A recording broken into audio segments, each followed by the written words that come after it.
Masechet Psachim Daf Pechet. On va commencer par Pezaïn Amoud Bet, au troisième tiers de la page. On va dire à peu près les 12 dernières lignes. Amar Rabbi Oshaya, Maï dirtiv Tzitkot Pirzono Be'Israël. Vous savez que Dévorah Hanevi'a, la prophétesse Dévorah, avait composé un chant pour remercier Akadosh Baruch Hu d'avoir abattu l'armée de Sisra. Sisra, c'était un chef d'état-major redoutable qui était venu attaquer Israël, et Akadosh Baruch Hu a fait en sorte qu'il tombe entre les mains d'une femme. C'était Yael. Yael Eshet Hever Akeni. Lorsqu'il a pris la fuite, il est allé chez elle, il lui a demandé à boire. Maïm Sha'al Halav Natana. Il lui a demandé de l'eau et elle lui a donné du lait. C'est comme ça qu'elle a endormi. Lorsqu'il s'est endormi, alors en effet, qu'est-ce qui s'est passé? Pendant son sommeil, elle a pris le pieu de la tente et elle lui a enfoncé dans la tempe et elle a tué. Et Akadosh Baruch Hu avait noyé toute son armée dans le Nahal Kishon. Dans le Nahal Kishon, un fleuve. Et à ce moment-là, Am Israël a été sauvé miraculeusement. Dévorah, Batachar Dévorah ou Barak ben Abinoam, Nayomahu les morts. Elle a chanté. Et l'un des phénomènes qu'elle a évoqué, c'est qu'elle a dit Tzitkot Pirzono Be'Israël. Qu'est-ce que ça veut dire Tzitkot Pirzono Be'Israël? Ça veut dire que désormais Am Israël va pouvoir habiter dans des villes ouvertes, pas forcément entourées de murailles, car lorsqu'on a une muraille, ça veut dire qu'on a peur des ennemis, on a besoin d'une protection. Or, au travers de ce miracle, nous voyons que on n'a pas besoin d'avoir peur, on peut vivre même dans des villes ouvertes. Comment ça s'appelle dans la Megillat Esther, une ville ouverte qui n'a pas de muraille? Ça s'appelle Are HaPerazot. Une ville qui est parouze, qui est ouverte. La même chose, Tzitkot Pirzono Be'Israël. La tzedaka qu'a fait Akadosh Baruch Hu envers le Am Israël, c'est qu'il a en effet montré qu'Hachem est là pour protéger Israël miraculeusement. Il a noyé ses ennemis dans le Nahal Kishon. Et Sisra, le chef d'état-major, est tombé entre les mains de Yael. Eh bien, ça c'est le Passouk. Mais maintenant, la Gemara va interpréter ce verset de ce qu'on appelle, non pas dans le Pshat, mais par rapport au Drash. Les mots, plutôt le mot, Pirzono, eh bien, elle va dire Pizrono. Les mêmes lettres, à l'envers. Au lieu de Pirazon, c'est Pizaron. Ça veut dire quoi? Que veut dire les phasers? Les phasers, c'est éparpillé. Akadosh Baruch Hu a éparpillé le Am Israël dans les 4 coins du monde. Et au travers de cette galoute, on a déjà vu dans la Gemara précédente que l'une des intentions, l'un des objectifs d'Akadosh Baruch Hu, c'était que Am Israël aille dans la diaspora et récupère des neshamot, des gens qui allaient se convertir au judaïsme. Ceux qui ont découvert le peuple juif ont été tellement animés, ont été tellement subjugués par la grandeur du Am Israël qu'en effet, ils ont épousé la Torah, ils se sont convertis au judaïsme. Ça c'était, comme on avait dit, Zri'a. Uzrati hali ba'aretz. Akadosh a dit, je vais semer Israël dans tout le monde. Quand on sème des graines, je sème 100 kilos de graines, c'est pour avoir 10 tonnes, c'est pas pour avoir 100 kilos. La même chose, on est revenu en Eretz Israël avec toutes ces neshamot, kedoshot, qui ont été récupérées de tous ces guérim. Ça, c'est une explication. Mais maintenant, la Gemara nous donne encore un objectif important. Pourquoi Kadosh Baruch Hu nous a exilés et il a fait une tzedaka avec Am Israël? Quelle tzedaka il a faite? C'est que grâce à cela, même ceux qui hasve shalom, comme Hitler, comme Haman Aracha, comme tous ceux qui ont voulu porter atteinte à l'existence juive, eh bien ils ne peuvent pas anéantir Israël. Pourquoi? Parce qu'ils sont éparpillés dans les quatre coins du monde. Même là où Coca-Cola n'est pas arrivé, il y a des juifs. Ça veut dire que ils sont mefouzarim ben haumot. Ils sont dispersés, éparpillés partout. Où tu vas les trouver? Eh bien, c'est la raison pour laquelle Dévorah va dire Tzidkot pirzono bi-Israël, tzedaka asa kadosh baruch hu im Israël, shepizran le ben haumot. C'est ça le bienfait divin, c'est qu'il nous a éparpillés. Et à ce propos, la Gemara va développer. Je relis. Amar Rabbi Oshaya, Maï dirtiv tzidkot pirzono bi-Israël, tzedaka asa kadosh baruch hu bi-Israël, shepizran le ben haumot, ve'ainu de amarle hahumina. Il y avait un mine, un apikoros, un Oved Avodazara, un goy, qui a dit à Rabbi Hanina, Anan ma'alinan minayhu. Nous, on est mieux que vous.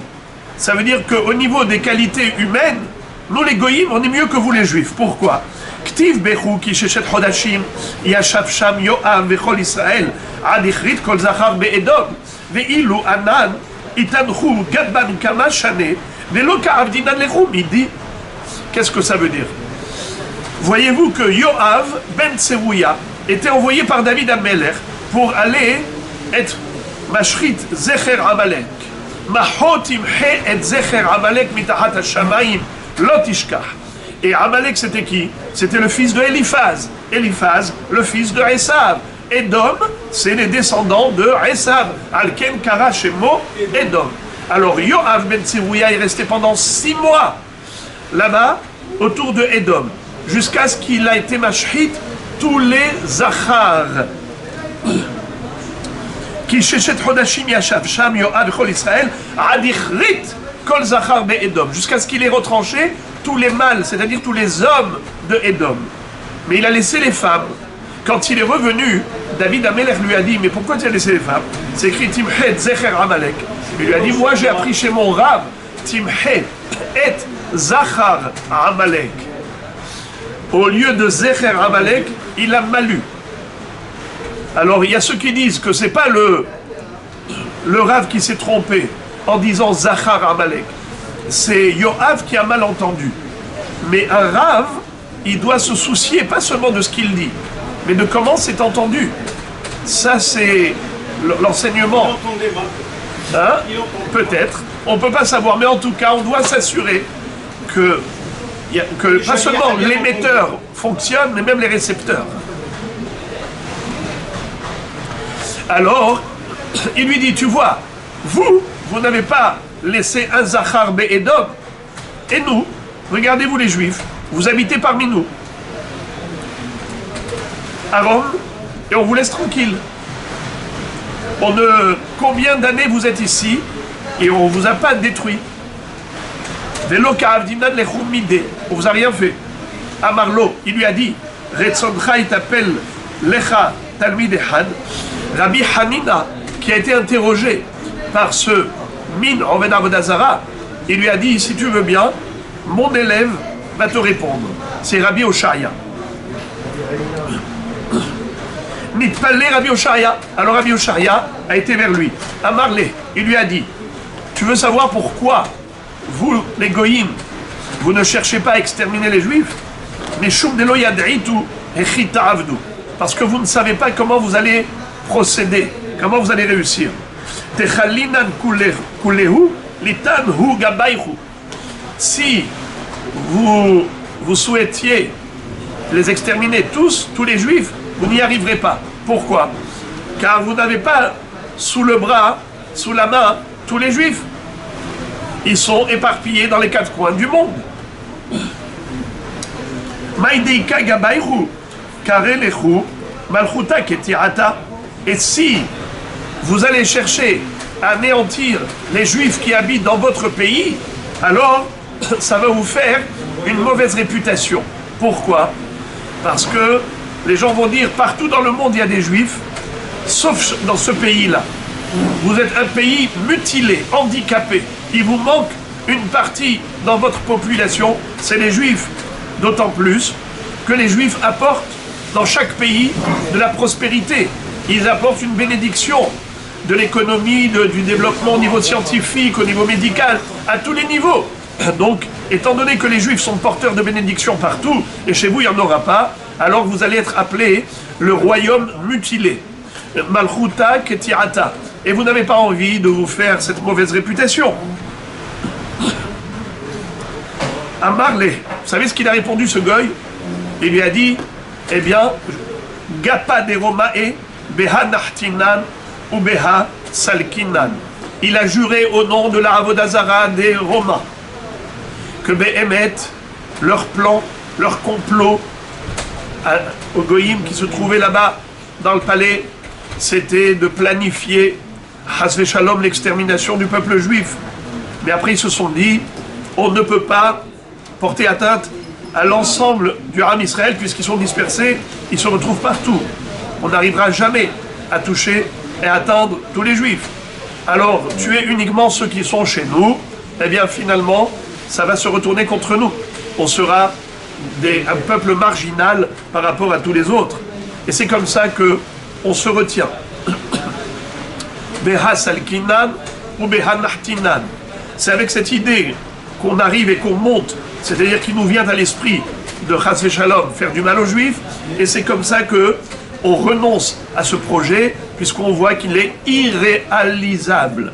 Alors voilà comment Dévorah a dit Tzidkot pirzono be'Israël, tzedaka asa akadosh baruch hu im Israël shepizran benaumot.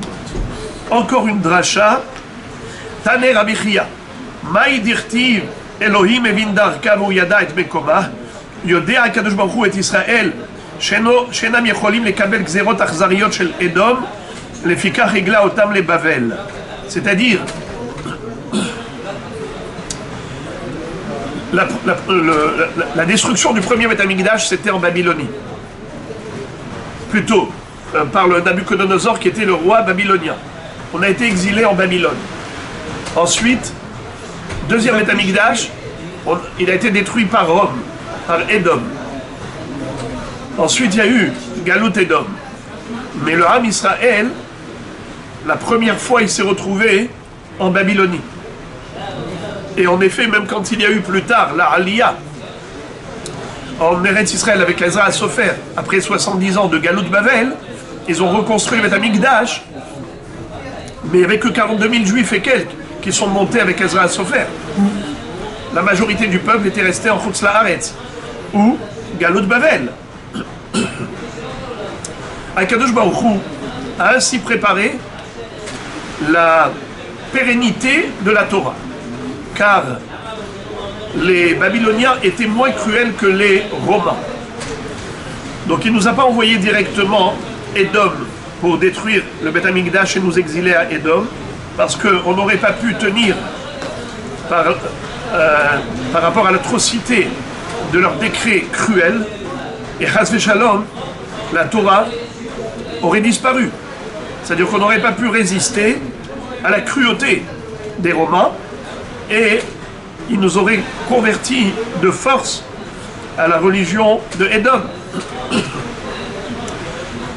Alors qu'est-ce qu'a fait Kishbochou? Il a fait en sorte que Galout Bavel, ça commence en Babylonie, qui sont moins cruels, et c'est comme ça qu'on a pu développer le Talmud Bavli. C'est comme ça que dit la Gemara par rapport à ce pasouk de Iyov. Maï dirtiv Elohim hevin darka v'hu yada et mekoma. Akadosh Baruch Hu connaît le chemin de la Torah, c'est-à-dire il sait Hachem comment sauvegarder la Torah, comment la conserver pour pas qu'elle disparaisse. Yodeya Akadosh Baruch Hu et Israël she'enam yecholim lekabel gzerot achzariyot shel Edom. Hachem savait qu'Israël ne pourrait pas tenir face aux gzerot achzarim, à la cruauté des décrets des Romains. Alors, qu'est-ce qu'il a fait? Higla, lefika higla otam les Bavel. Il les a amenés en Babylonie parce qu'ils sont moins cruels que les autres. Ve'amar Rabbi Elazar, Lo igla Kadosh Baruch Hu et Israël et Babel, ela mipene she'amuka kish'ol, shene'emar, miyad she'ol efdem mimavet egalem. Rabbi Elazar nous dit que Kadosh Baruch Hu il a envoyé Israël en Babylonie. Pourquoi? Parce qu'elle est amuka kish'ol. Elle se retrouve dans une cuve. D'ailleurs, ça s'appelle Eretz Shinar. Au niveau géographique, la Babylonie se trouve dans la vallée, se trouve très bas, son niveau est très bas par rapport au reste du globe. Kishol, comme le profond des abîmes. Et comme il y a un passou qui dit dans Hoshéa, Miyad Sheol Efdem, je vais les délivrer du profond des abîmes, de Sheol, Mimavet Egalem, je les sauverai de la mort. Alors, de ce fait, qu'est-ce que nous apprenons de là? Que tôt ou tard, Kadosh Baruch Hu va nous délivrer de Babel. Pourquoi? Il a promis qu'il va nous délivrer du Sheol. Et puisque Babel, elle est Amuka Kishol, elle est profondée dans une cuve comme le Sheol, donc il nous délivrera.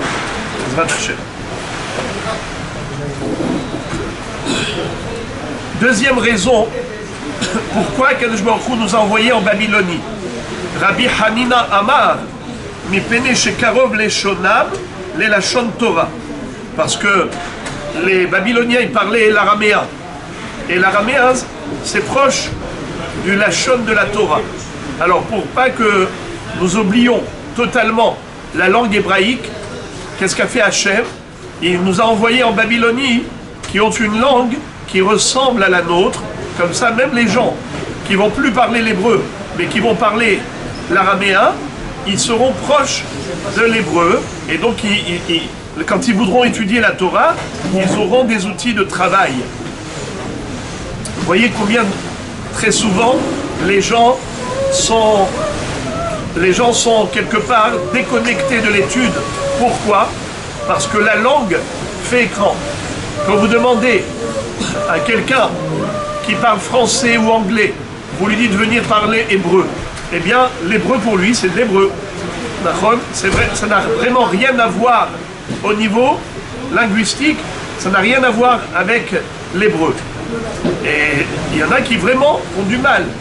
Alors que l'araméen, c'est proche de l'hébreu.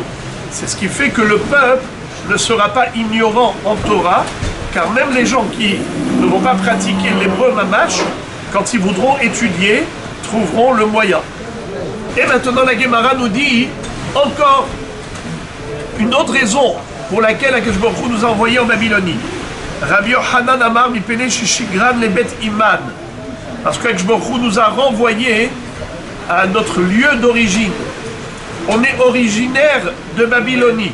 Quel rapport? Parce que là-bas se trouvait Ur-Kasdim. Ur-Kasdim. Et Abraham Avinu, qui est notre patriarche, d'où il venait? De Ur-Kasdim. C'est vrai qu'il n'est pas né à Ur-Kasdim. Il est né à Haran. Mais où est-ce qu'il a grandi? C'est-à-dire où est-ce que Abraham Avinu s'est fait sa réputation en tant que croyant fidèle d'Hachem, fidèle à Akadosh Baruch Hu au point de se laisser jeter dans le feu, dans la fournaise ardente, à Ur-Kasdim, le feu de Kasdim. Eh bien, étant donné que nous sommes issus nous sommes descendants d'Abraham, qui a grandi à Ur-Kasdim, alors on est retourné en Babylonie, qui est notre lieu d'origine, c'est notre bercail, c'est là-bas où notre patriarche Abraham a grandi. Alors répétons les 3 raisons pour lesquelles Akadosh Baruch Hu nous a envoyés là-bas. 4 raisons. Pourquoi Hachem nous a envoyés en Babylonie? Première raison, parce qu'ils étaient moins cruels que Édom. Eh bien, si on était en Édom, la Torah aurait disparu. Le peuple juif n'aurait pas pu résister à la cruauté des Édomim et la Torah aurait disparu. Alors, il nous a envoyés en Babylonie. Deuxième raison, Rabbi Elazar qui dit, parce que Babel, ça se trouve au plus bas des niveaux du globe terrestre, c'est comparé à Sheol, les abîmes, et Akadosh Baruch Hu nous a promis de nous remonter du profond des abîmes. Comme c'est écrit, Miyad Sheol Efdem, je vais les délivrer des abîmes. Troisième raison, Rabbi Hanina Amar, Mipnei Shekarov Leshonam, les Lachon Torah. L'araméen qu'on parlait en Babylonie, ça ressemble à l'hébreu, ça ressemble au Lachon Torah. Et c'est donc une manière de préserver la Torah au sein d'Israël, de manière à ce que même si on ne parle plus l'hébreu couramment, mais on peut encore accéder à la Torah grâce à la langue araméenne qui ressemble. Quatrième raison, c'est Rabbi Yochanan qui dit retour à la case départ. Chaque chose retourne à son origine. Puisque nous sommes originaires de Babylonie, Avraham Avinu, notre patriarche, venait de là-bas, c'est-à-dire qu'il a grandi là-bas, eh bien, on est retourné là où on avait ce zéchout de Ur Kasdim, le zéchout d'Avraham Avinu. Et d'ailleurs, Machal le Adam, Shekaras Halishto, Lechad Meshagera, le Betima. Qu'est-ce que ça veut dire? C'est comme un petit peu, comme dans un couple. Lorsqu'il y a des tensions entre le mari et la femme, il lui dit « Retourne chez ta mère ». Ça veut dire quoi? Il lui dit « Lech le Betima ». La même chose. Akshmochou dit au Ram Israël, vous êtes infidèle, retournez en Babylonie. C'est de là-bas que vous êtes originaire. Ve'aïnou, de Rabbi Alexandrie. Et comme nous a enseigné Rabbi Alexandrie, de Amar, Shlosha Hazrou le Mataratan, Eloed, Israël, Kesef Mitzrayim, ou Ktav Aluchot. Il y a trois éléments qui sont retournés à la case départ, à leur origine. Israël, l'argent de Mitzrayim est retourné en Mitzrayim. Lorsqu'on est sorti d'Égypte, on est sorti avec l'argent de Mitzrayim et un beau jour ça va retourner là-bas. Et Ktav Aluchot, et l'écriture des tables de la loi qui provient du ciel, puisque c'est Akshmochou qui a écrit sur les tables de la loi, Bechatavti ala luchot. Bechatavti ala luchot. Eh bien, les lettres qui étaient inscrites sur les tables de la loi, lorsque Moshe Rabbeinu va les briser, elles sont remontées là-haut. Alors on va lire. Israël a Amran. Israël est originaire de Babylonie, c'est ce qu'on a dit, de Ur Kasdim. Avraham. Kesef Mitzrayim dirtir, Vayi Bashana Hamishit, la Melech Rehavam, Ala Shishak Melech Mitzrayim al Yerushalayim, Vaikach et Otzrot Bet Hashem, et Otzrot Bet Hamelech. C'est-à-dire, il y avait un roi qui s'appelait Shishak. Il n'était pas chic. Lui, Shishak, qu'est-ce qu'il a fait? Il est venu attaquer Israël à l'époque de Rechavam, le roi de Shelomo, le fils de Shelomo, et il a récupéré tout l'argent, il a tout ramené en Mitzrayim. Vaikach et Otzrot Bet Hashem, et Otzrot Bet Hamelech. Il a spolié tout le trésor royal, il a spolié tout le trésor du Bet Hamikdash. Donc voilà que l'argent de Mitzrayim est retourné à son origine. Ketav Aluchot, l'écriture des tables de la loi, Dirtiva Shabberem Le'enechem. J'ai brisé les tables de la loi devant vos yeux. Qu'est-ce que ça veut dire devant vos yeux? Alors, il n'est pas écrit je les ai brisés devant vous, mais devant vos yeux. C'est-à-dire quelque chose qui est vu par l'œil. Comme dit Rashi, le dernier Rashi de la page, Klomar Davar Pele, Raïtem Sham, She'ain Pona Listakelbo. Vous avez vu quelque chose de prodigieux, d'invraisemblable. C'est quoi? Les lettres. En fait, les lettres de, comment on appelle ça, des tables de la loi, c'était de l'air, parce que Akshmochou, il avait inscrit dans les tables de la loi des lettres qui allaient de part en part. Ça traversait carrément les tables.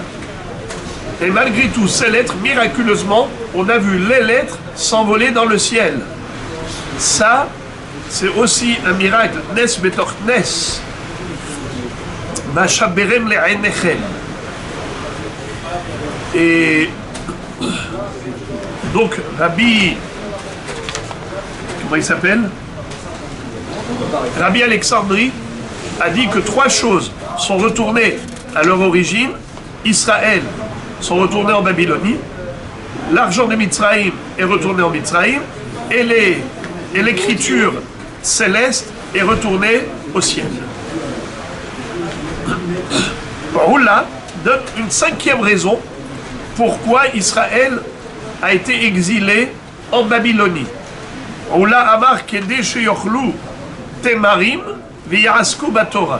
Vous savez qu'en Irak, il y a là-bas, c'est le pays des dattes, des palmiers.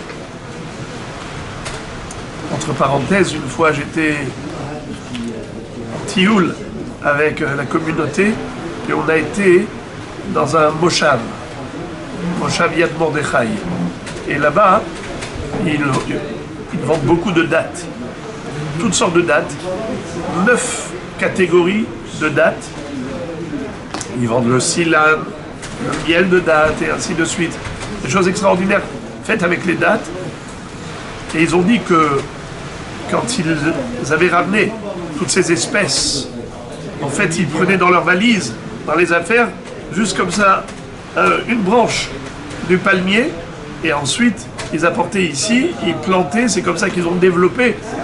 Ils ont ramené de manière assez clandestine. Alors, Roula nous explique que c'était également l'une des intentions, l'un des objectifs d'Akadosh Baruch Hu, c'était de permettre à Israël d'étudier la Torah en Babylonie. Comment? Eh bien, ils ont de quoi manger. Ils ont des dattes. Et les dattes, comme ça dit Rashi, Yesh bebavel harbe. Les dattes, il y en a beaucoup en Babylonie. Et les dattes, c'est premièrement, ça réchauffe le corps, ça permet comment on appelle ça, une facilité au niveau du transit, et ça donne des forces et de la vigueur à l'homme. Il y a des gens qui disent qu'une date c'est comme un steak. Et Roula qui a dit ça, lui-même, la Gemara raconte une histoire à son propos. Roula, ikla les pumbadita, karivoule, tirina de tamre, amar lehu kama ki ane bezouza, amoule tlat bezouza. Roula, un jour, il est arrivé en Babylonie, dans la ville de Pumbadita. On lui a servi une corbeille de dattes. Il leur a dit, oulala, cette belle date, combien ça coûte? Amar Kamaki Hane Bezouza, combien on peut, avec un zouz, acheter de toutes ces dates-là? Aboulé Tlat Bezouza, 3 pour un zouz, 3 paniers, 3 corbeilles. Amar Melot Sana de Douvcha Bezouza, ça veut dire que quoi? Douvcha Dvash, ça représente les dates, parce qu'avec les dates, on peut avoir du miel. D'ailleurs, dans la Torah, comment s'appellent les dates? Dvash, Eretz, Hita ou Sarora, Gefen, Tena, Verimon, Eretz, Zet, Shemen ou Dvash. Dvash, c'est le miel de date. Alors il a dit quoi? Ici, vous avez un tonneau de miel pour un zouz et vous n'étudiez pas la Torah. Ubabla e loaske beoraita. Qu'est-ce que ça veut dire? Le Vedaï que en Babylonie, on étudiait la Torah. Mais d'après lui, pas assez par rapport à ce qu'on pouvait, puisque vous êtes gâtés. Vous avez la possibilité d'avoir du miel à profusion, des dates à profusion. Pourquoi est-ce que vous n'étudiez pas suffisamment? Balaïla, Si'aru, Amar, Melot Sana, Sama de Mota, Bezouza, Bebavel, ou Bablaï, Aske, Beoraïta. Alors Roula a dit, je m'excuse d'avoir critiqué les Babyloniens. Et j'ai dit comment? Les Babyloniens, ils ont du miel, ils ont des dattes, ils ont tellement à manger. Et malgré tout, ils n'étudient pas assez, ils vont aller travailler. Ils devraient passer leur temps à étudier parce qu'ils ont déjà, Baruch Hashem, de bonnes dates. Alors, c'est pas pour rien que Dieu leur a offert ce cadeau. La nuit, il a eu des crises intestinales, il a eu tellement mal au ventre, il a passé une nuit blanche. Le lendemain, il a dit, les Babyloniens, je ne sais pas comment ils font, ils mangent du poison et malgré tout, ils étudient la Torah. Kol hakavod lachem. Ve'amar Rabbi Elazar, Maï dirtiv, ve'alchou amim rabbim, ve'amrou lechou ve'na'ale el har Hashem, el bet Elohei Yaakov. Elohei Yaakov, Elo Elohei Abraham ve'Yitzchak. Slicha. Elohei Yaakov, Elo Elohei Abraham ve'Yitzchak. Ela, lo ke'Abraham shekatuv bo har, shene'emar, asher yamer hayom behar Hashem yira'eh. ולא ביצחק שכתוב בו שדה, שנאמר ויצא יצחק לסוח בשדה. אלא כי יעקב שקראו בית, שנאמר, ויקרא את שם המקום ההוא בית אל. Rabbi Elazar, plus haut, nous a enseigné des drachot qui concernaient le sujet qu'on étudiait. Maintenant, la Gemara dit, si déjà on rapporte Rabbi Elazar, alors on va citer d'autres enseignements de sa part. Rabbi Elazar a fait la dracha suivante. Il est écrit dans Ishaïa qu'à la fin des temps, les goïms vont dire Ve'alchou amim rabim, et ils vont dire allons-y, Lechou ve'na'ale el har Hashem el bet Elohei Yaakov. On va monter sur le mont du temple, le mont de Dieu, pour aller dans la maison, le saint temple, qui est la maison du Dieu de Yaakov. Question. Est-ce qu'Hachem n'est pas le Dieu d'Abraham et de Yitzhak? Pourquoi ils ont choisi spécialement Yaakov? Et là, lo ke Abraham shekatuv bo har, velo ke Yitzhak shekatuv bo sadeh. Abraham Avinu a qualifié cet endroit où il avait prié, le Har Amoria, il a appelé Har, Asher ye'amer hayom, behar Hashem yira'eh, la montagne d'Akadosh Baruch Hu. Ce même endroit, ensuite, plus tard, dans ce makom, Yitzhak Avinu a fait la tefila. Avraham, il a fait shaharit. Yitzhak mincha. Vayetse Yitzhak bassadeh. La soir bassadeh le'et erev. La soir bassadeh. Alors, sadeh, c'est l'endroit du Har Amoria. Donc, tu vois comment il a appelé le lieu saint. Il a appelé sadeh, un champ. Et ensuite, Yaakov Avinu, il a prié là-bas à Vit. Il a appelé cet endroit la maison de Dieu. Vaikra et Shema Makom Ahu, Bet El. Bait. Enze ki'im Bet Elohim veze sha'ar hashamayim. Bet Elohim. Alors, Sadeh, Bait. Quelle est la différence? La montagne, le sommet de la montagne, c'est quelque chose qui est difficilement accessible. Sadeh, c'est encore à l'extérieur. Baït, c'est que on est vraiment à l'intérieur. Dans le sens où chacun de nos avot akadoshim a rapproché la Shekhinah davantage, jusqu'à ce que ça devienne Baït, Bet Elokim, le lieu de résidence divine de manière définitive, comme le Bet Amikdash s'appelle Bet Olamim. Yaakov Avinu a fait en sorte que Akadosh Baruch Hu trouve sa place dans ce monde et qu'il y réside dans sa maison. C'est pour ça que ça s'appelle Bet Elohei Yaakov. Et les goïms vont dire, on va monter au Bet Amikdash, qui est la maison du Dieu de Yaakov. Car c'est lui, Yaakov, qui l'a appelé cet endroit Bet El. Et on va terminer les drachot. Amar Rabbi Yochanan, Gadol Kibbutz Galouyot. Puisqu'on a parlé précédemment de la galoute, maintenant on nous dit que le jour du rassemblement, le jour de la délivrance, de la rédemption, Akadosh Baruch Hu va rassembler tous les exilés. Gadol Kibbutz Galouyot, Keyom Shenivreu bo Shamayim va'aretz. Ce jour-là sera considéré comme le jour de la création du monde, du ciel et de la terre. Sheneemar venikbetsu bnei Yehuda u bnei Israël yahdav, vesamu lahem rosh ehad, ve'alu min haaretz, ki gadol yom Israël, uktiv hayi erev hayi boker yom ehad. Ça veut dire que le jour où Akadosh Baruch Hu va rassembler tous les exilés, eh bien, ils vont nommer et élire un roi qui sera le Mashiach ben David. Et Bnei Yehuda et Bnei Israël ont été des tribus séparées. Il y avait Malchut Yehuda, Yehuda et Binyamin, Malchut Israël, les 10 tribus.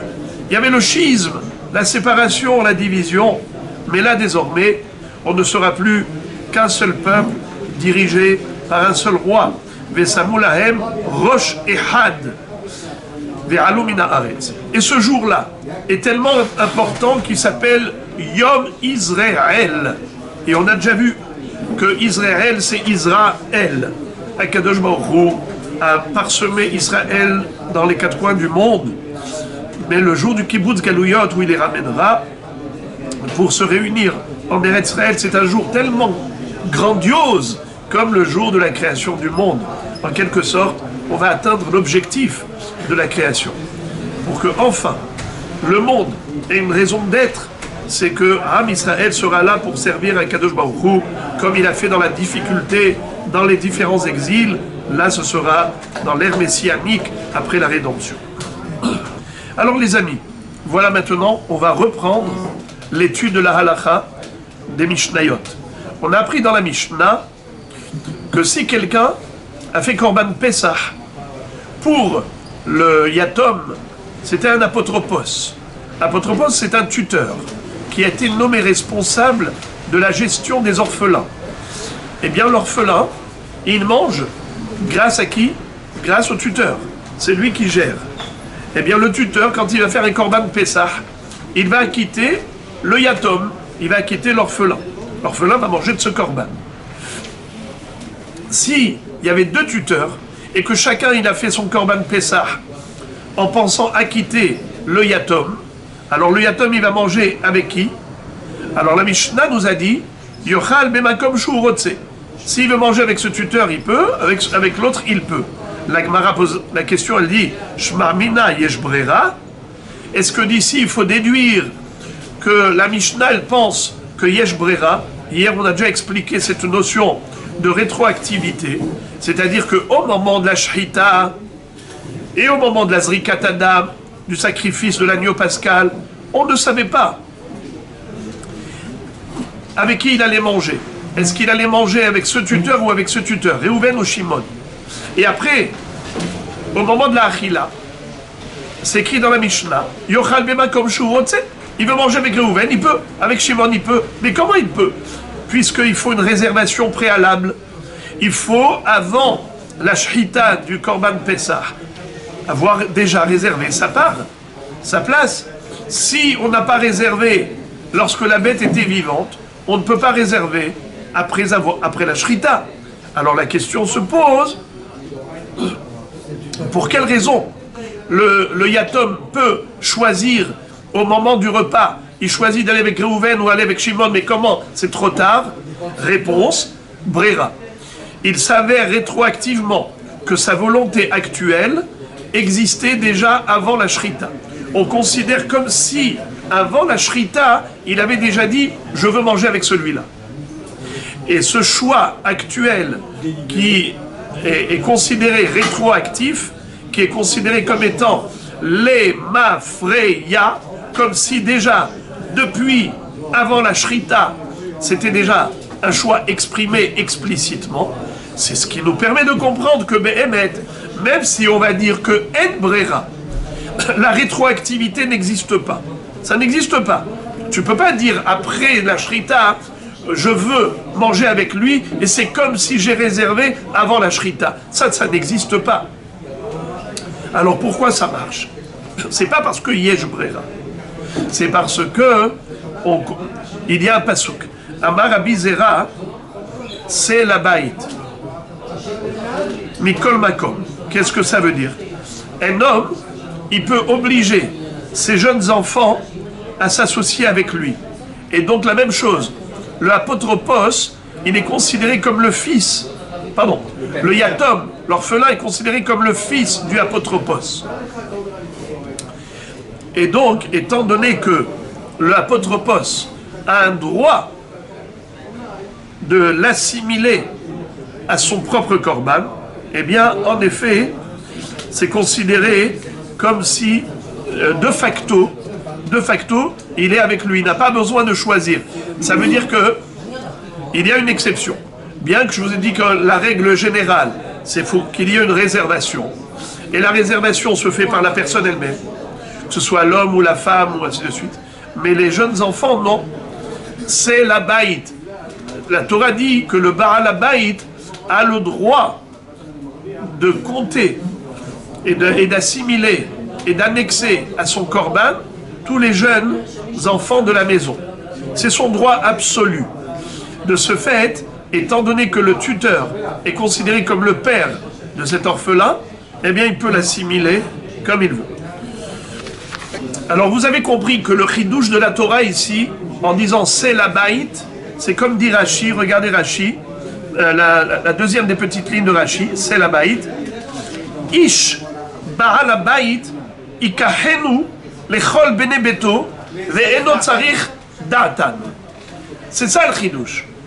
C'est que bien qu'en général les adultes sont obligés de réserver une part, mais les enfants, jusqu'à l'âge de la bar mitzvah, ils sont considérés comme étant sous la tutelle du père, ou bien un orphelin sous la tutelle du tuteur, et la Torah lui donne ce pouvoir de pouvoir réserver pour les jeunes. Voilà le chidouche. C'est la baït, ceux qui sont dans la maison. C'est ça. Eh bien, le chidouche, c'est que l'orphelin est considéré comme un enfant. Tanou Rabanan, si déjà on a cité ce chidouche, alors on va développer. La Braïta nous dit, c'est la baït, melamed chez Adam mevi veshohet al yede beno bito aktanim ve'al yede abdo veshivhato akenaanim ben midatan ben shelo midatan.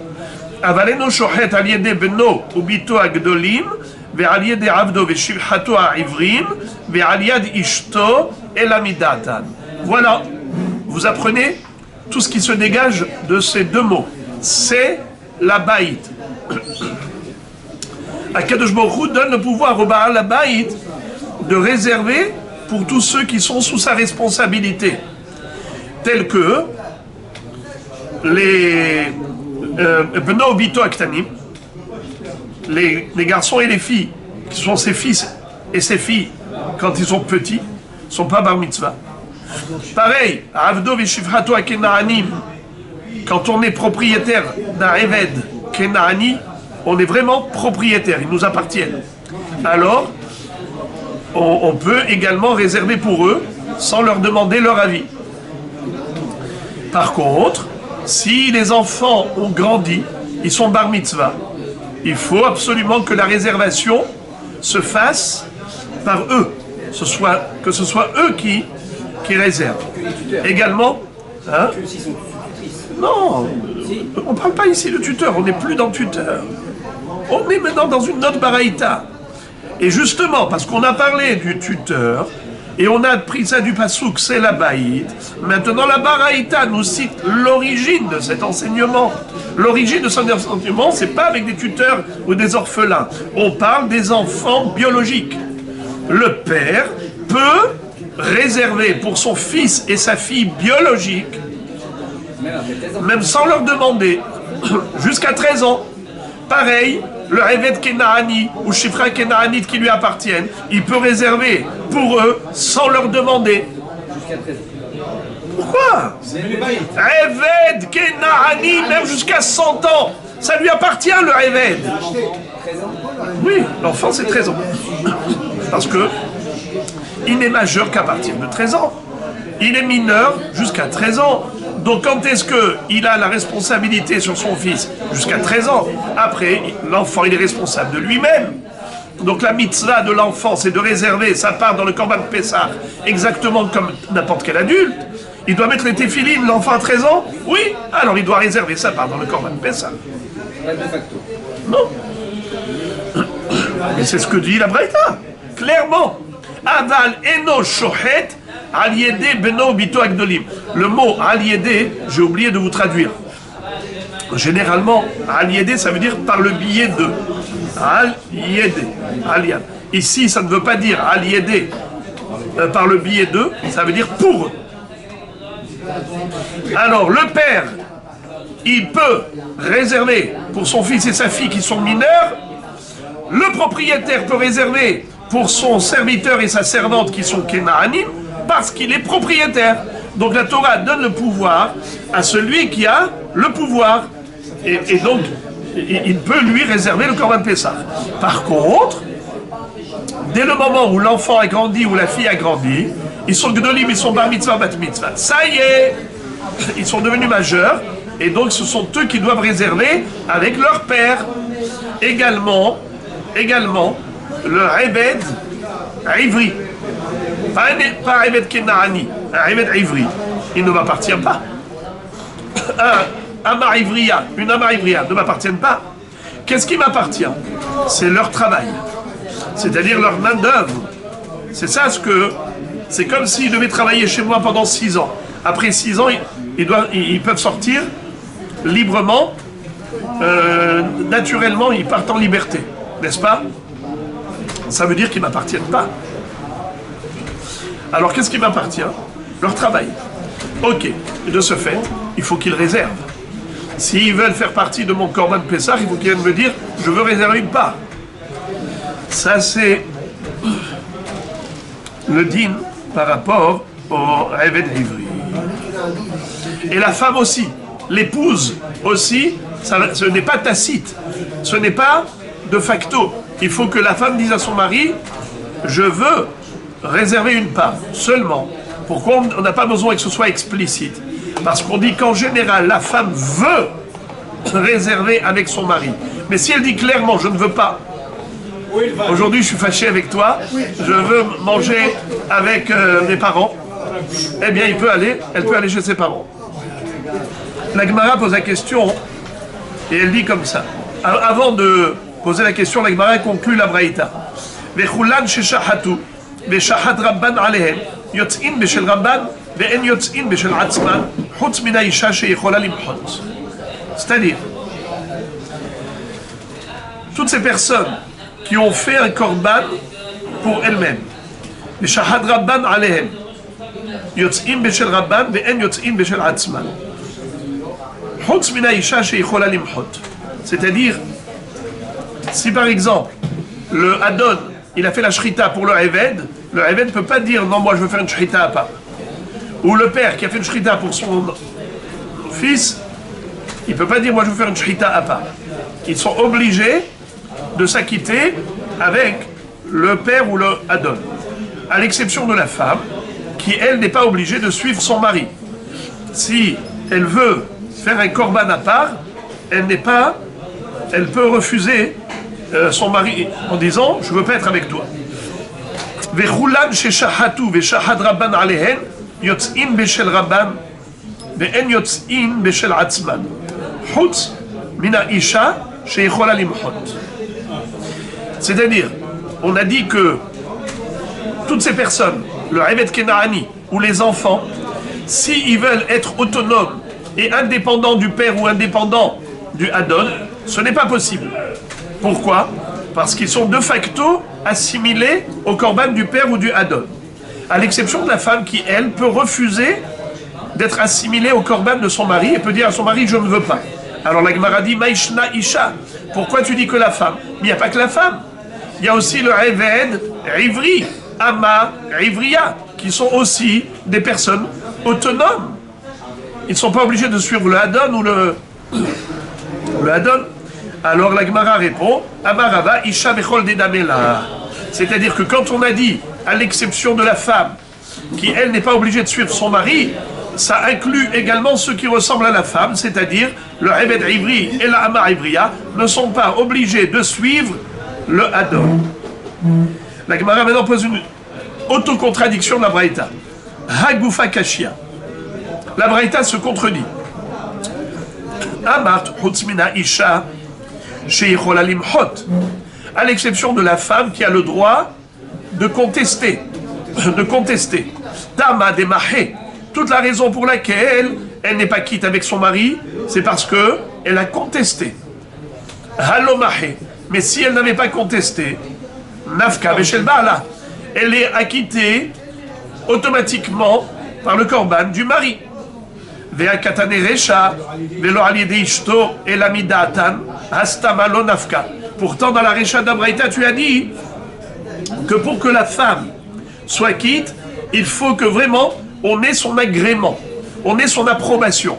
Machma, que si on n'a pas l'approbation claire explicite de la femme, elle n'est pas quitte. Alors c'est une contradiction.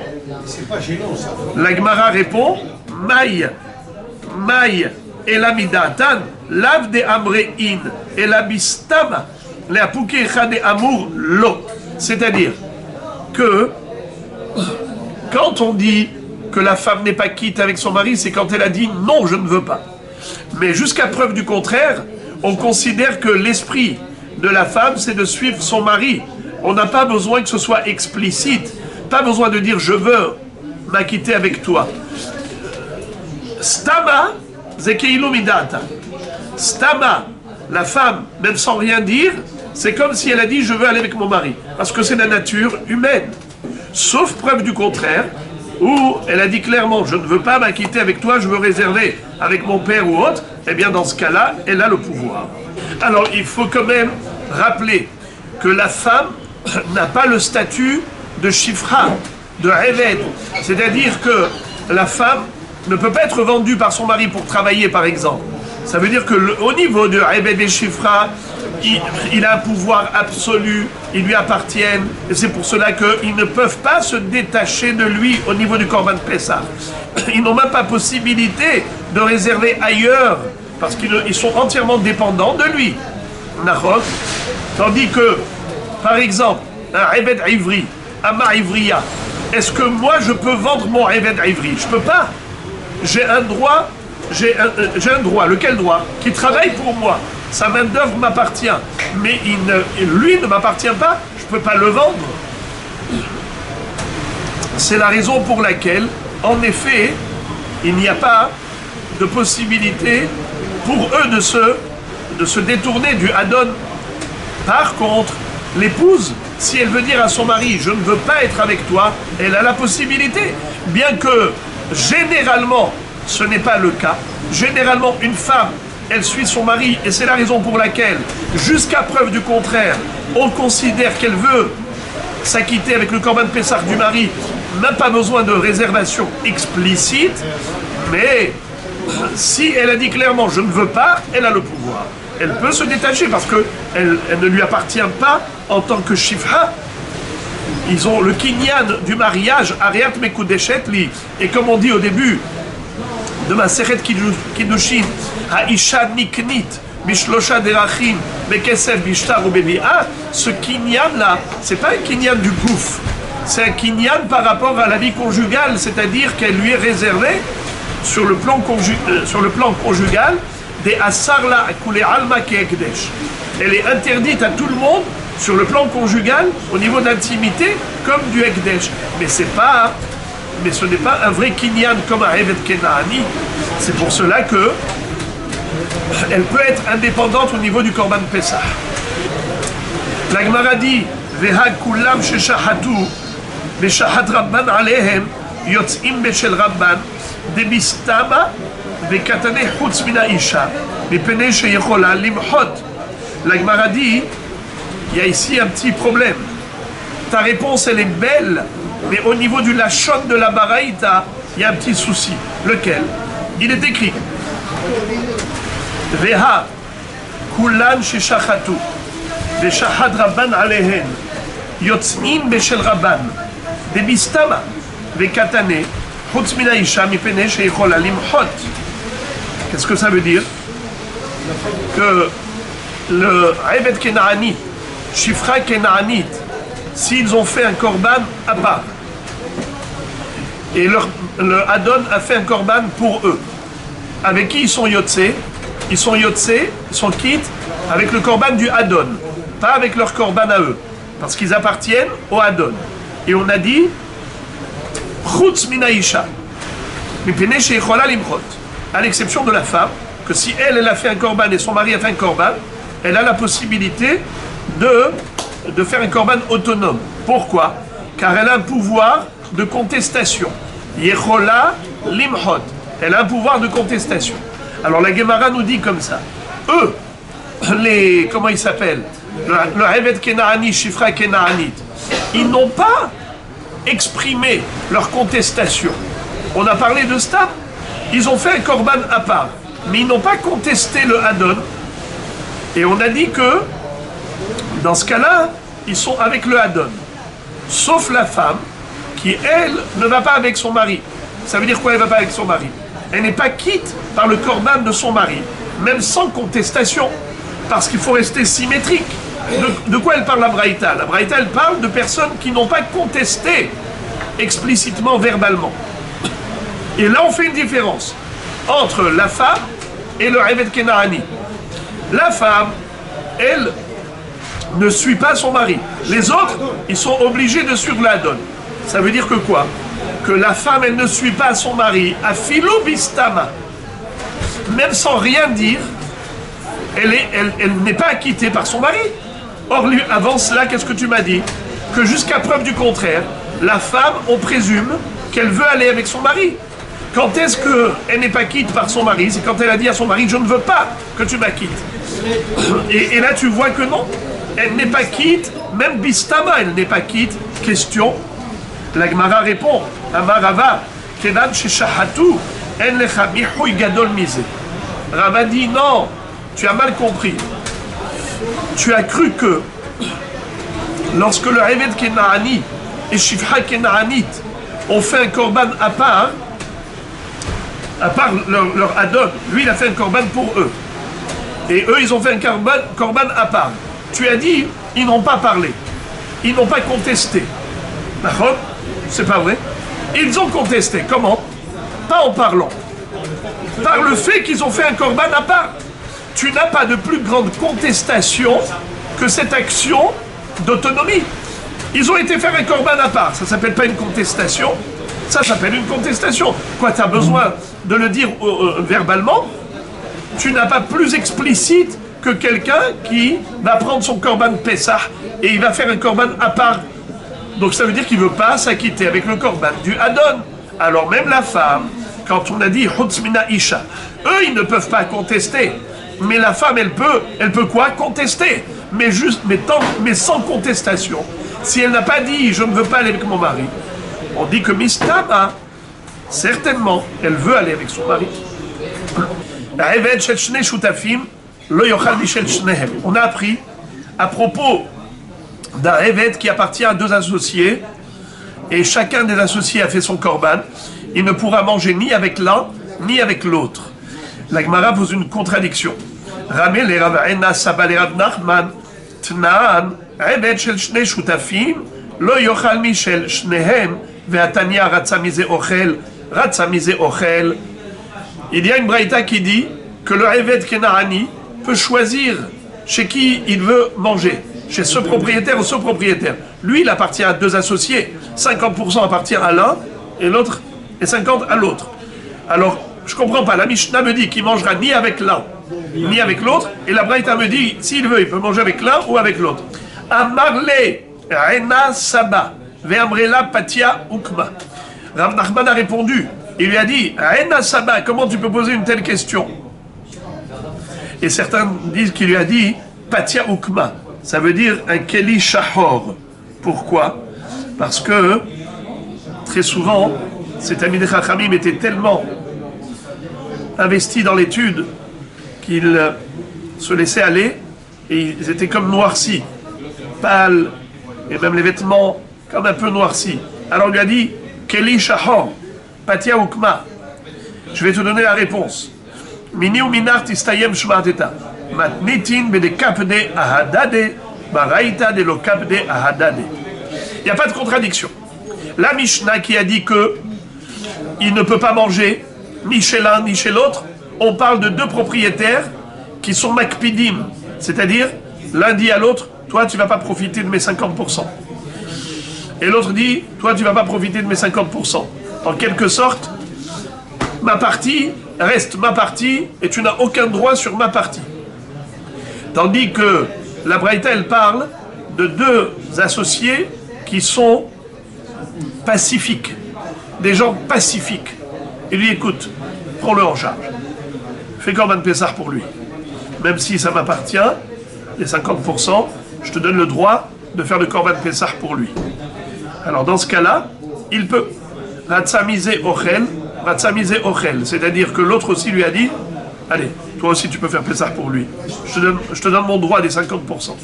Étant donné que les deux sont d'accord de l'associer à leur korban, Ratsa misé ochel, Ratsa misé ochel. Si avant la shrita, il a exprimé son désir d'aller avec l'un ou avec l'autre, il a la possibilité. Mi shehetzio eved v'chetzio ben chorin, lo yochal Michel Rabo. Un eved kenaani qui a été déjà libéré à moitié, 50% de sa personne est assujetti à Adon, et 50% est assujetti à l'autre Adon. Pardon, au début il avait deux propriétaires, il y en a un des deux qu'il a libéré, donc il est maintenant à moitié libre, donc il est lui-même propriétaire de 50% de sa personne, il est considéré comme juif, alors que les autres 50 appartiennent au propriétaire. Il ne pourra pas manger ni de lui-même, ni de son maître. Lo yochal Michel Rabo, il ne pourra pas, il n'est pas tour. Michel Rabo, Houde lo yochal, aval Michel Atzmo yochal, ve'atania lo yochal, lo Michel lo, velo Michel Rabo. Pourtant, comment tu peux dire qu'il ne mangera pas de son maître? Ça veut dire qu'il peut manger de lui-même. Et pourtant, dans la Braïta, c'est écrit qu'il ne peut manger ni de son maître, ni de lui-même. La kashia kan, ke Mishnah Rishona, kan ke Mishnah Aharona. Selon la Mishnah Rishona, alors en effet, il ne pourra manger ni de son maître, ni de lui-même. Selon la Mishnah Aharona, la dernière Mishnah, alors il pourra manger de lui-même. Pas de son maître, mais de lui-même. C'est quoi Mishnah Rishona? C'est quoi Mishnah Aharona? On va lire, et je vais le dire succinctement. Ditnan, il y a une Mishnah dans Maseret Gittin. Mishe Hetzio Eved Vechetzio Ben Chorim, Oved et Rabo Yom Echad et Atzmo Yom Echad. Divrei Bet Hillel. Bet Shammai Omriim, Tikantem et Rabo, Bet Atzmo lo Tikantem. Lisa Shifcha Eno Yachol. Shekvar, Hetzio Ben Chorim. Lisa Bat Chorim Eno Yachol. She'adayin Hetzio Eved. Ibatel, ve'alo lo nivra העולם אלא לפריה ורביה, שנאמר לו תו ברעה לשבת יצרה, אלא מפני תיקון העולם, כופין את רבו ועושה אותו בן חורים. וכותב שטר על חצי דמיו, וחזרו בית הלל להורות כבית שמאי. C'est-à-dire, lorsqu'on a un Eved qui est dans cette situation, c'est-à-dire moitié Eved, moitié Ben Chorim, parce que l'un des deux maîtres l'a libéré, Bet Hillel dit, c'est très simple. L'arrangement sera facile. Un jour, il travaille et il sert son maître. Un jour, il est libre. Oved et Rabo, Yom Echad, Oved et Atzmo, Yom Echad. Bet Shammai dit non. Ça, c'est un bon arrangement pour le maître, mais ce n'est pas un bon arrangement pour le Eved. Pourquoi? Car ce Eved ne pourra pas se marier. Pourquoi il ne peut pas se marier?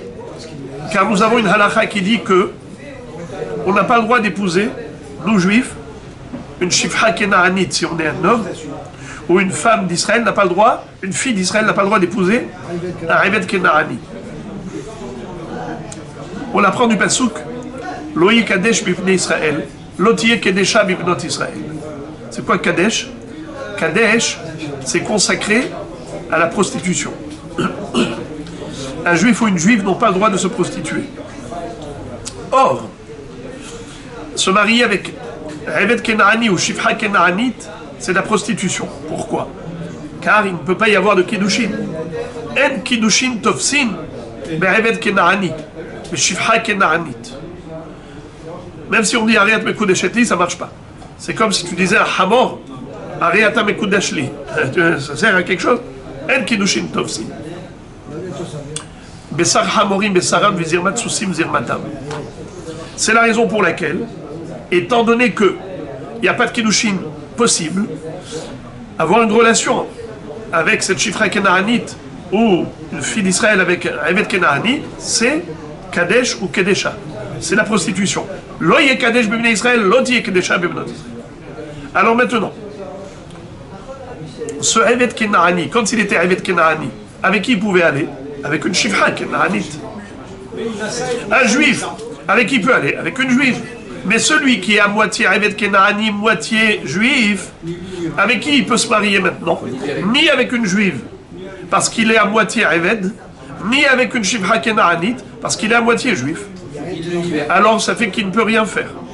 C'est pour cela que nous disent Bet Shammai, Kofin et Rabo vekotev lo get shihrur. Vekotev alav shtar chov. C'est-à-dire, on va dire au Adon, Mr. Adon, désolé pour toi. Tu vas lui écrire maintenant un get shihrur. Libère-le, totalement, qu'il devienne juif. Comme ça, il pourra épouser une juive. Le deuxième. Oui, le deuxième. Celui qui n'a pas libéré. Celui qui n'a pas libéré, on l'oblige à libérer comme le premier. Et maintenant qu'il va devenir juif, il pourra se marier. Oui, mais lui il va dire, Paye-moi. moi j'ai payé pour l'acheter. Alors qu'est-ce qui va se passer? Ce Révet à moitié va s'engager à payer la dette à son ex-Adon pour payer son rachat. Il se rachète, paye. Et le Beth Din établisse un acte d'engagement, de reconnaissance de dette pour qu'il paye. On va faire un échelonnement, un échéancier, et il faudrait qu'il travaille et qu'il paye. C'est l'air. Maintenant, il sera juif, pourra se marier. Pourquoi on fait tout ça? Mahabaya. Eh bien, qu'il ne se marie pas. Mahabaya. Réponse, le mariage, la procréation, c'est quelque chose d'important. D'où on l'apprend. Lo tohu bera'a la shevet yetzara. Le pasuk dit dans Ishaïa que Akadosh Baruch Hu n'a pas créé le monde pour le laisser au néant, tohu, mais la shevet. Akadosh Baruch Hu, il a été yotzer le monde, la shevet, pour l'installer. Et l'installation du monde se fait par le remplissage de l'humanité. Le fait qu'il y ait des enfants, la procréation. Donc, étant donné que cette mitzvah elle est tellement importante, que oui, il faut le libérer pour qu'il puisse l'accomplir, cette mitzvah. Alors maintenant, écoutez la réponse de la Gemara, combien elle est belle. La Gemara dit, vu que le Adon est obligé de libérer son Révet Kenaani, c'est ce qui va faire que son demi-Révet Kenaani, c'est ce qui va faire qu'il est considéré déjà comme Ben Horin. S'il est déjà considéré comme Ben Horin, comme libre, alors en effet, lui-même, il peut s'acquitter. Avec lui-même. C'est-à-dire que, je répète, on avait vu une contradiction entre la Mishnah et la Braïta. La Mishnah nous dit, Ben Horin, lo yochal Michel Rabo. Il ne mangera pas de son maître. Michel Rabo ou Delo Yochal, Aval Michel Atzmo Yochal. Il ne mangera pas avec son maître, mais il peut manger avec son propre korban. Mais la Braïta, qu'est-ce qu'elle dit? Lo Yochal, lo Michel Lo, mais lo Michel Rabo. Il ne peut manger ni de son propre korban, ni du korban de son maître, quand il est Hetzio, Revet Hetzio Ben Chorim. Contradiction. Quelle était la réponse? La Kashia. Kan ke Mishnah Rishona, Kan ke Mishnah Aharona. C'est quoi Mishnah Rishona, c'est quoi Mishnah Harona? C'est que Beth Hillel, ils ont dit à Beth Shammai, vous avez raison. Au début, Beth Hillel, qu'est-ce qu'il disait? Roved Atzmo Yom Echad, Roved Rabo Yom Echad. Mais dans cet état, le Révet Kenaani, qui est à moitié Révet Kenaani, ne peut pas se marier avec personne, ni une juive, ni une chifra. Ça, c'était ce que pensait Beth Hillel au début, dans la Mishnah Rishona. Mais après que Beth Shammai ont donné leur avis, leur opinion, Beth Hillel ont dit, on vous tire chapeau, vous avez raison. Vous avez raison. Kofin et Rabo avec Oteblo Getcher. Et de ce fait, étant donné que Beth Hillel, dans la Mishnah Aharona, ils ont reconnu la véracité des dires de Beth Shammai, et ils adhèrent à cette procédure d'obliger le Adon à le libérer. Alors, étant donné que le Adon est obligé de le libérer, selon la Takana de Hachami, c'est comme si ce Réved n'était plus Réved. Ça y est, c'est un homme libre à part entière, puisque d'après la Halacha, il sera libéré, c'est comme s'il est déjà libre. S'il est déjà libre, alors il peut faire son Korban Pessah, même maintenant, même avant qu'on oblige le Adon à écrire le Get Shehrour, c'est comme s'il est déjà Shehrouré. C'est comme s'il est déjà libéré. Pourquoi? Parce que c'est ça la halakha. On va obliger le Adon Si on va obliger le Hadon, c'est comme s'il est déjà libéré. Si c'est comme s'il est déjà libéré, il peut faire son propre korban et s'acquitter avec son propre korban. Mais d'après Beth Hillel au début, dans la Mishnah Rishona, où il disait Oved Atzmo Yom Echad, Oved Rabo Yom Echad, eh bien il n'est pas encore libéré. Eh bien il ne fera aucun korban. Anus Rahamana Patre. Quelqu'un qui est Anus, il ne peut rien faire. Beth Hillel ont reconnu Beth Shammai, donc il n'y a plus de mahloket. Nouvelle Mishnah. Haomer le Avdo, Tse Ushhot Alay et Pesach. Shahat Gedi Yochal, Shahat Tale Yochal. Un Adon qui avait un Eved Kenaani, il a nommé Shaliach pour aller faire la shrita du Korban Pesach, mais il ne lui a pas précisé est-ce qu'il voulait un agneau ou un chevreau, Tale ou Gedi. Maintenant, le Eved il est parti et il a fait le korban. Il a choisi délibérément soit un agneau, soit un chevreau. Quel est le din? Le din est que le Hadon a le droit de manger. Yochal. Et on ne dit pas que peut-être. La kavana du Hadon c'était talé. Et lui, qu'est-ce qu'il a fait? Gdi. Ou bien le contraire. On ne dit pas ça. Il a le droit de manger. Deuxième halakha. Shahat Tale, pardon, excusez-moi. Shachah Ma'amarlo Rabo. Ketzad Ya'ase. Si maintenant le Hadon lui a dit, vas-y, je voudrais un korban Pesach. Il lui a dit, il lui a précisé si c'était un agneau ou un chevreau. Le Eved a oublié. Maintenant, qu'est-ce qu'il va faire? Ishhat Tale ou Gdi. Veyoma. Im Gdi amar li Rabbi, Gdi shelo vetale sheli. Veim Tale amar li Rabbi, Atale shelo ou Gdi sheli. Il va prendre deux korbanot. Un korban pour lui et un korban pour son maître.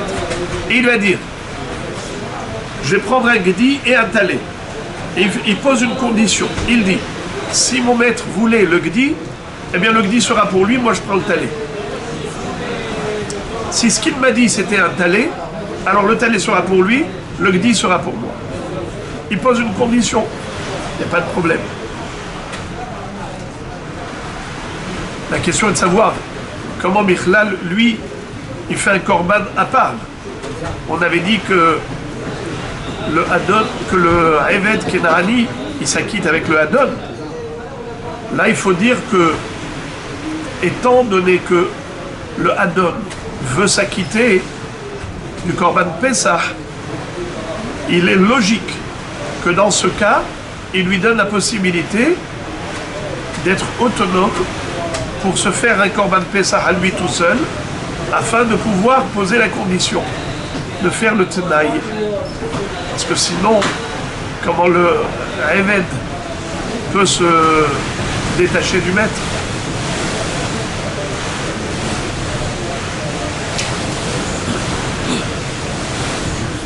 Alors la Mishnah, qu'est-ce qu'elle a dit?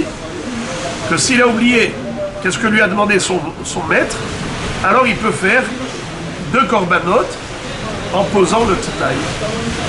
Troisième cas, Shachah Rabo Ma'amarlo. Le troisième cas, c'est pas le Eved qui a oublié, c'est même le Hadon. Le Eved a oublié, et même le Hadon a oublié qu'est-ce qu'il lui a dit. Alors dans ce cas-là, Shnehem Yetz'u lebet haserefa. Étant donné que ce monsieur-là, quand il lui a dit va faire un korban Pesach pour moi, et il lui avait précisé lequel, le Eved a oublié.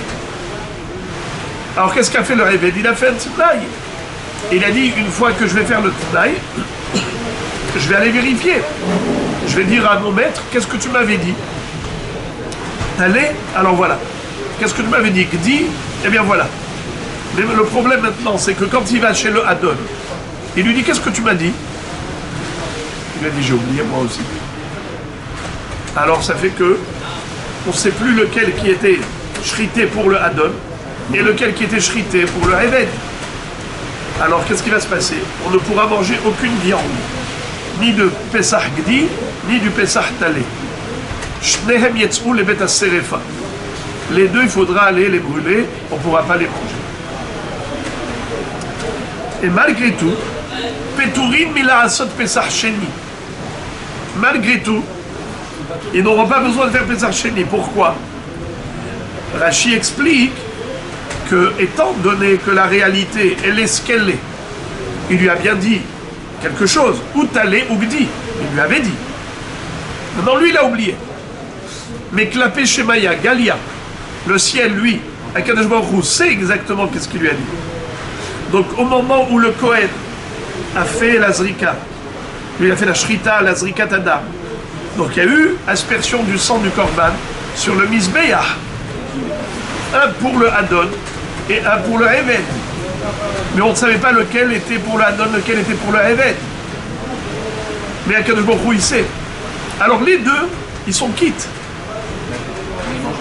Mais ils ne mangent pas. Car ils ne savent pas de quoi manger. Bien que la mitzvah de Korban Pessah, c'est de manger, mais dans ce cas où ils sont bloqués, ils ne peuvent pas manger. On ne peut pas manger d'un korban qu'on n'a pas réservé. C'est assourd. Puisqu'ils ne peuvent pas manger d'un korban qu'ils n'ont pas réservé, ils ne savent pas lequel ils ont réservé. Ils peuvent manger ni de l'un ni de l'autre. Mais d'autre part, ils sont quittes. Parce que Bedi Avad, quelqu'un qui n'a pas mangé le korban Pessah Bedi Avad, avec la Zrikat Adam, ça suffit. Alors, puisque ça suffit, il n'y aura pas de Pessah Sheni. Pourquoi il n'y aura pas de Pessah Sheni? Car ils sont quittes avec Pessah Rishon.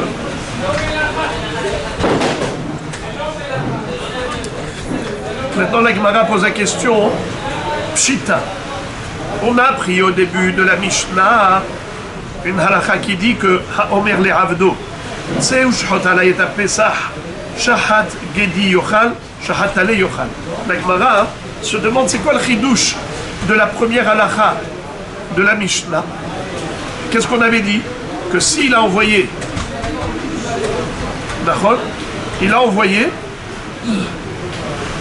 il lui a pas dit, exactement ce qu'il voulait. Il lui a pas précisé. Alors on dit que si le Eved a choisi soit Talé, soit Gdi, pas de problème. Le Hadon pourra manger de ce korban. Quel est le chidouche? Et c'est évident puisqu'il ne lui a pas précisé. Ça veut dire qu'il est d'accord pour tout. Pshita. Réponse. Shahat Gdi Yochal Afalgav de Ragil Betale. Shahat Tale Yochal Afalgav de Ragil Begdi. Le chidouche, c'est que ce Hadon-là avait une habitude. Généralement, il aimait beaucoup le Talé. Et lui, le Eved, qu'est-ce qu'il a fait? Il a fait un Gdi, ou l'inverse. Le Hadon aimait beaucoup le Gdi. Qu'est-ce qu'a fait le Eved?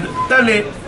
Alors on aurait pu croire que dans ce cas, étant donné que d'habitude le Hadon, il aime quelque chose de spécial, c'est comme s'il avait dit, fais-moi cette chose. C'est comme s'il lui a dit Gdi, s'il aimait le Gdi. Ou bien s'il aimait le Talé, c'est comme s'il lui a dit, fais-moi la shrita du Talé. Et le Eved, qu'est-ce qu'il a fait? Il a fait quelque chose d'autre. Étant donné qu'il a fait quelque chose d'autre, alors il n'est pas shaliach. La shlichut, elle compte que sur ce dont je t'ai rendu shaliach. Mais si je ne voulais pas de l'autre korban, alors je n'ai pas réservé. Je ne voulais pas celui-là. Je ne voulais pas. Tu ne peux pas me faire une réservation malgré moi. C'est ça le chidouche. Qu'on ne raisonne pas ainsi. On dit, étant donné qu'il ne lui a pas précisé, c'est que vraiment il lui a fait confiance. Et il lui a confié la mission en lui donnant à lui le choix. Fais ce que tu veux. Fais ce que tu veux.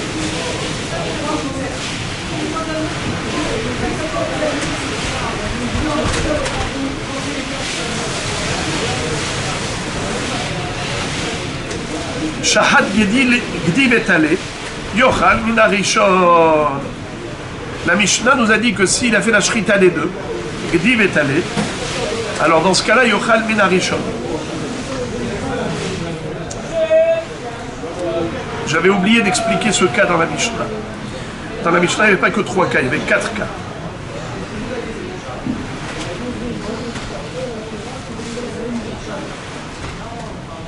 Imaginons par exemple que le Eved, et il ne savait pas qu'est-ce que son maître aurait souhaité. Qu'est-ce qu'il a fait? Il a fait 2 korbanot. Alors le premier, c'est lui le korban. Yochal min harishon. Et Rachidi va Hasheni Saref. Pour le bruit, parce que ce n'est pas un korban Pessah. Il n'y a que le premier qui était korban, pas le deuxième. Hasheni Saref. On ne peut pas être réservé, on peut pas réserver une part de 2 korbanot différents. Comment ça fait s'il a fait un Gedi et un Talé. Alors le premier. Bon, mais s'il a fait un Gedi, et le Gedi c'est le premier qui l'a fait, mais c'est le propriétaire, il voulait pas un Gedi, il voulait l'autre. Mais étant donné qu'il lui a confié la mission, ça veut dire que dès qu'il a fait le premier korban, c'était ce korban que voulait le propriétaire. Puisqu'il ne lui a pas précisé ce qu'il veut, il lui a dit vas-y. Alors dès que tu lui fais un korban, c'est ça le korban. Le deuxième, ça vaut rien. La question de la Gemara, Ve'atania, en nimnim al shnei psachim ke'ehad. On ne peut pas réserver une part dans 2 korban Pessah parallèlement. C'est ou l'un ou l'autre. Ici, si on suit cette règle, quelqu'un qui a réservé 2 psachim en même temps, il peut manger ni de l'un ni de l'autre. Puisqu'on ne peut pas avoir une réservation sur 2 en même temps. Alors pourquoi est-ce qu'ici la Mishnah nous a dit qu'il peut manger du premier? Mais étant donné qu'on dit que en brera, on ne peut pas dire que ce korban c'était celui-là. Parce que quand il va faire le gdi et le talé, alors le premier, on va dire que c'est celui-là qui a été choisi. Mais non, en brera. On ne dit pas que rétroactivement il s'avère que c'était celui-là. Peut-être c'est le deuxième. Peut-être, et si ce n'est pas le deuxième, peut-être c'est le premier. Et puisqu'il n'y a pas de brera, donc les deux ils seront considérés comme égaux. Si les deux sont considérés comme équivalents, le gdi et le talé, alors comment il peut manger du rishon? Mais c'est comme s'il avait réservé parallèlement 2 korbanot en même temps. Et on a une règle. Regardez Rashi. Gemara, Rashi. Ve'atanya en nimnim al shnei psachim ke'echad le'echol b'sha'at achila me'echad mehem she'irtze. De décider lequel il voulait au moment de la achila. Des en brera, car il n'y a pas de rétroactivité. Ve'chibae le'michal dinma b'sha'at shchita lo avada te'ale. Et lorsqu'il va manger, peut-être qu'au moment de la shrita, c'était pas ce qu'il voulait. Ilkach lo achil, donc il ne pourra pas manger. Veze sheimna et rabo al shnei psachim, ve rabo samach alav, et ach yochal min harishon. Et celui-là à qui le maître avait confiance, et il a pris 2 korbanot en même temps pour choisir après, comment est-ce que tu peux dire que, en effet, c'est le rishon? Mais non, on devrait dire qu'aucun des deux n'est valable.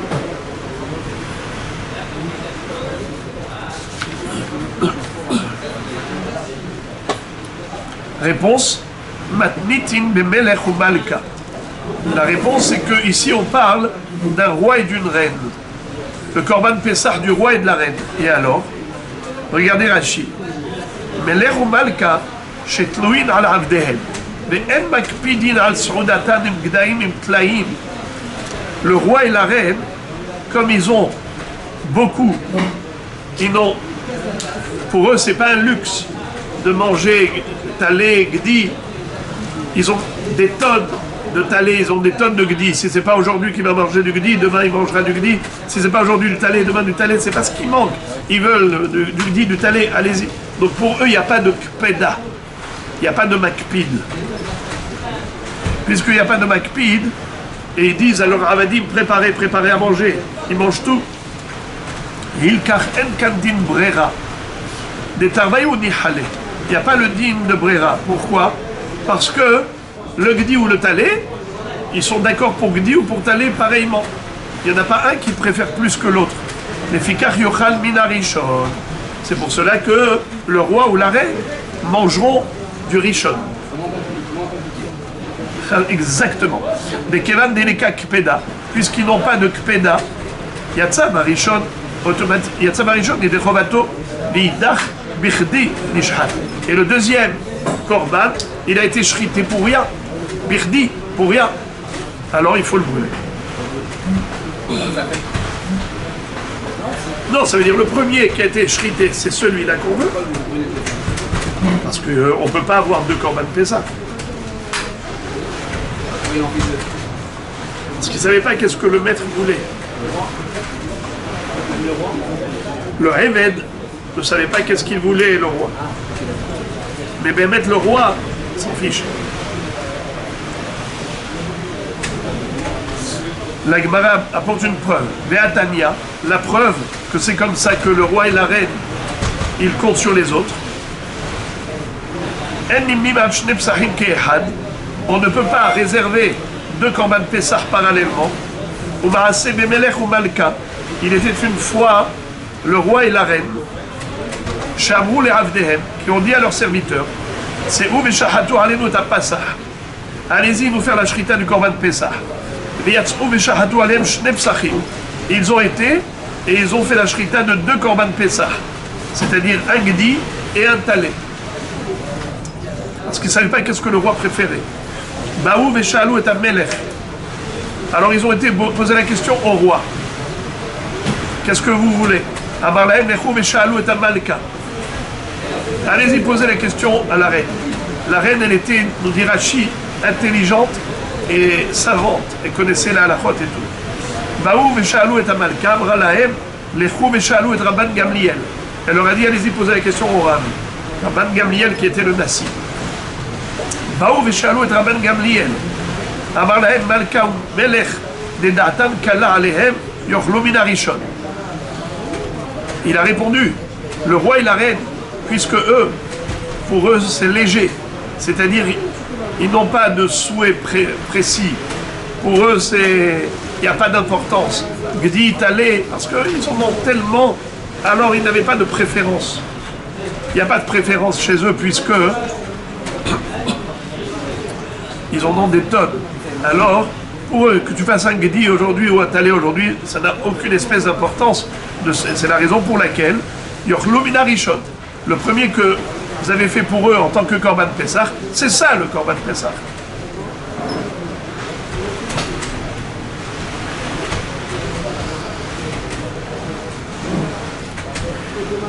Anan, mais nous, l'onochal, l'omin harishon, l'omin hasheni. Mais nous, si c'était la même histoire qui nous était arrivée, on ne pourrait manger ni de l'un ni de l'autre. Pourquoi? Pourquoi?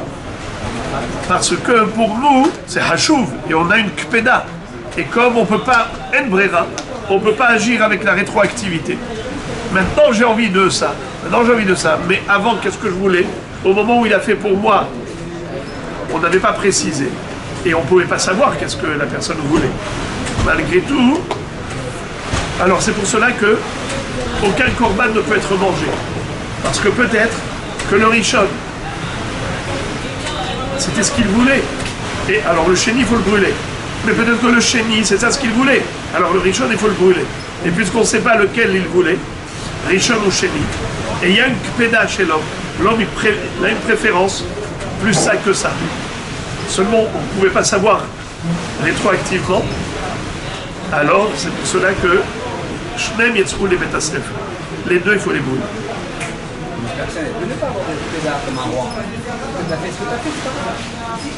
Généralement,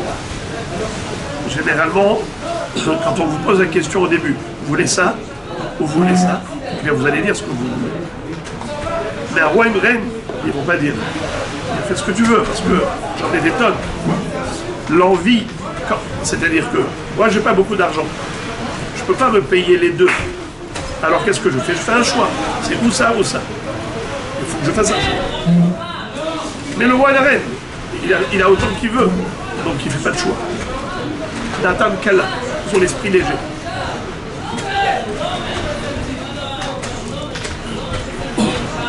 La Braïta nous raconte une autre histoire avec le roi, la reine et Rabban Gamliel. Shuv pa'am achat nimtzet leta'a bebet hamidbach haïm. On a trouvé un reptile, un lézard, qui fait partie des 8 reptiles qui rendent tamés lorsqu'ils sont morts. Et ils ont trouvé, a priori, un lézard mort, et donc qui a rendu tamé tous les aliments, toute la nourriture qui était au contact. Au Bikshou les tamé et kol haserouda kula. Ils ont cru que le lézard était mort, et ils ont voulu rendre tamé toute la serouda, tout brûler, tout jeter. Ils ont posé la question au roi, qu'est-ce qu'on fait? Allez-y, posez la question à la reine. Allez-y, posez la question à Rabban Gamliel.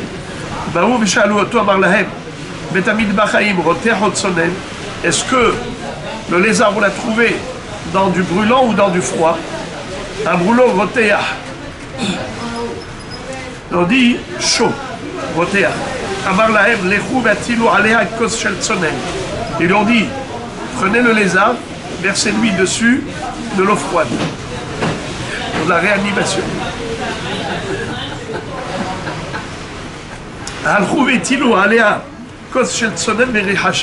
Ils lui ont mis de l'eau froide et le lézard il a commencé à bouger. Rabban Gamliel et la serouda kula. Rabban Gamliel a dit, ça y est, toute la nourriture est à hors. Il n'était pas mort. Nimtsa melech taloui bamalka. Le roi, il dépend de la reine. Les nimtset malka tlouya be Rabban Gamliel. La malka, elle a dit que ça dépend du ram. Nimtset kola serouda tlouya be Rabban Gamliel. Tout ce qu'ils ont pu manger, une serouda d'un palais royal, dépendait finalement du psak de Rabban Gamliel, parce qu'il leur a dit de faire. La force du Tamid Chacham. Shachach ma shamar lo rabo. On a posé la question, on a dit que si le Eved ne savait pas, il a oublié, alors qu'est-ce qu'il fait? Il prend 2. Un gdi, un talé, il fait le tnaï. Question, comment il peut dire Shelly, mais il ne peut pas avoir un talé. Il veut dire, si c'est lui préférait talé, alors le sien c'est le talé, le mien c'est ce ragdi. Quoi le mien? Depuis quand un Eved Kenani, il a quelque chose qui lui appartient? Mais tout ce qui lui appartient au maître. Comment il peut dire Shelly? Amar Abaye va dire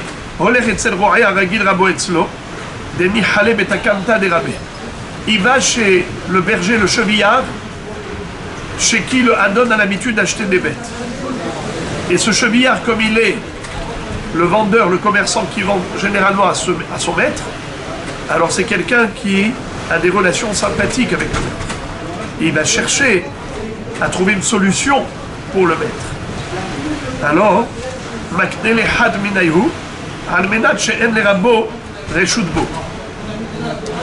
alors qu'est-ce qu'il fait? Il lui dit, écoute, l'un des deux agneaux, je vais te le faire acquérir à toi, à condition que ton maître n'ait pas d'emprise dessus. C'est-à-dire que normalement, lorsque le Eved il trouve quelque chose ou il achète quelque chose, ça appartient au maître. Mais si le vendeur ou le donneur